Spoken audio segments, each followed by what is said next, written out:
Tonight our lecture is on managing growth and other challenges that new companies are facing.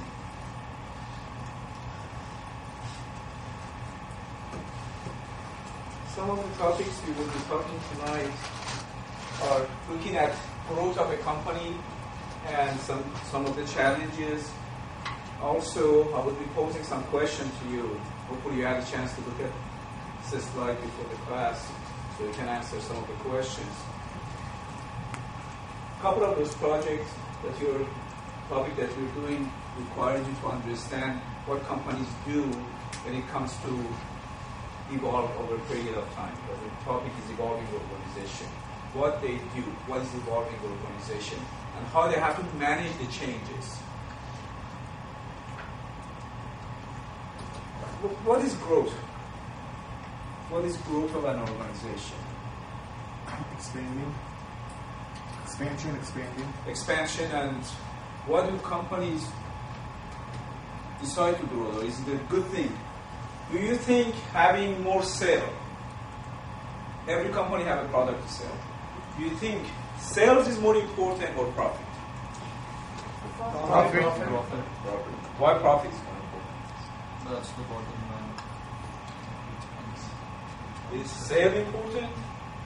Because growth comes with more sale. Remember in 1990s when we had the tech boom and all these new companies that started, and vast majority of them were selling. They had a lot of sales. But does sales equal to profit? No.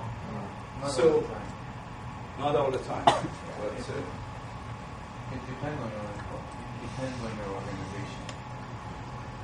you might want to be a little bit louder to make sure the camera gets your audio. Yes. Profit, in easy terms, is revenue minus cost. So you may be selling a lot of products, but your cost may be too high. So just because you're selling more doesn't mean in the end you're going to make more. So when we're talking about organizational growth, which means companies going to grow in all different aspects, in their workforce, in amount of sales. But one thing companies are not very careful, and remember in 1990s, the reason some of these companies never made a profit. They could not manage their growth. So which brings us managing growth and evolving organization. How do they relate to each other? Managing growth and evolving organization. Because our topic tonight is on evolving organization. So how do they relate? How do managing growth and evolving organization relate? And what do we mean by evolving organization? Every organization should make some updates, some changes, but not every time they can manage their growth, because even though they grow at the bottom line, it doesn't mean that they're making profit. They're making enough money to improve their support their sales and all that stuff. So managing their growth is more important than how to decide how to evolve the organization. Who else? And is it growth good? And does success breed failure? Can you have a successful company that is going to set itself to fail? Does success breed failure? Well, we talked about YouTube a few weeks ago. How we said it's so popular, but it still loses $1 million a day. Yeah, that's really good. So that's what it's So does success breed failure? Does success breed failure? My question to you: does success breed failure? Yes. Sometimes, yeah. It happens actually many times. Sometimes you can be too successful. You can be victim of your own success if you're not ready to manage success. If there's a good self-management, then maybe it doesn't cause failure. So after success, if there's a good self-management of the company, then it doesn't breed failure. So that means organizational growth and measuring organizational growth and managing the growth is very important to success. And who is more responsible? Where does it start? Management. Measuring organizational growth and making sure the organization is ready to be more successful. Because it happens many times. It happens in the organization. I'm facing that challenge now. The organization that founded 2 years ago, International Association of Journal and Conferences, grew too fast. And many companies in the 1990s grew too fast. They were not ready. Management wasn't ready. And they had a very weak way of measuring organizational growth. So you cannot just measure organizational growth by the financial means. So financial means is not the only way to measure organizational growth. How other way you measure organizational growth? How do you know your organization has growth, not just based on sale? What other way you can measure your organizational growth?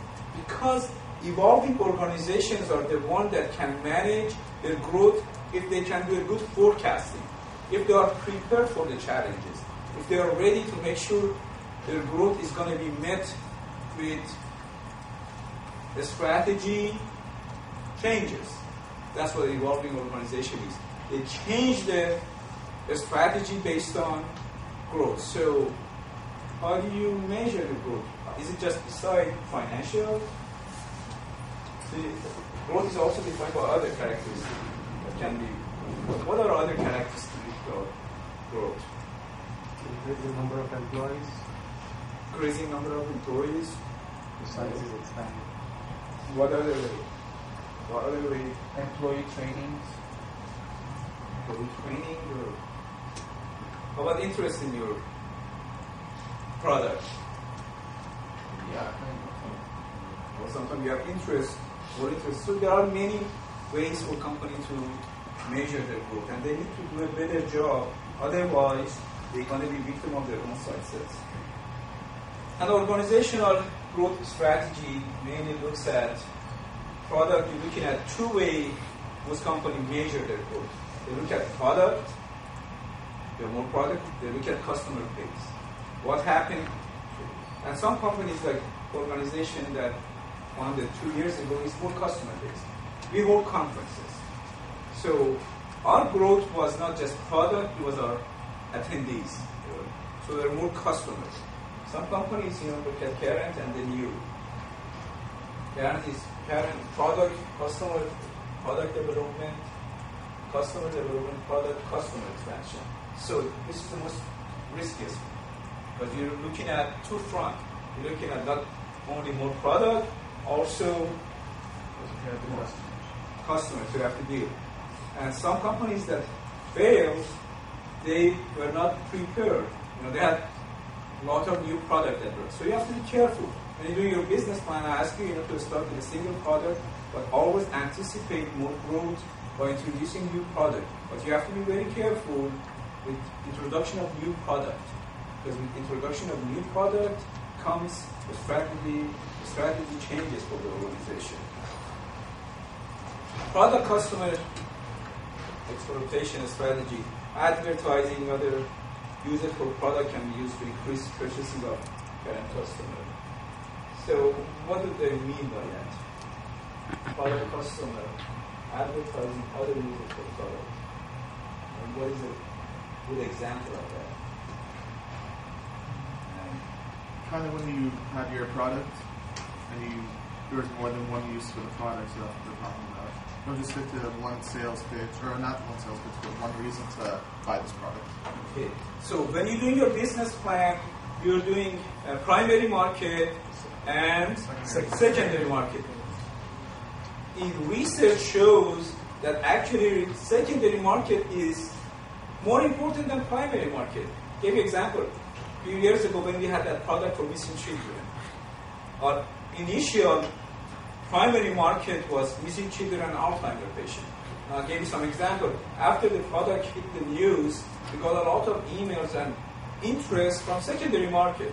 There were people that they had missing animal, they wanted to try to find their animal, or there was this gentleman that called in and in North Dakota, and he said he had 2,000 cows, and they steal their cows at night. He was wondering they could use, and we never knew about secondary market. So not only you want to advertise other uses of product, good companies need to figure out, not only advertise, they need to figure out other uses of their product.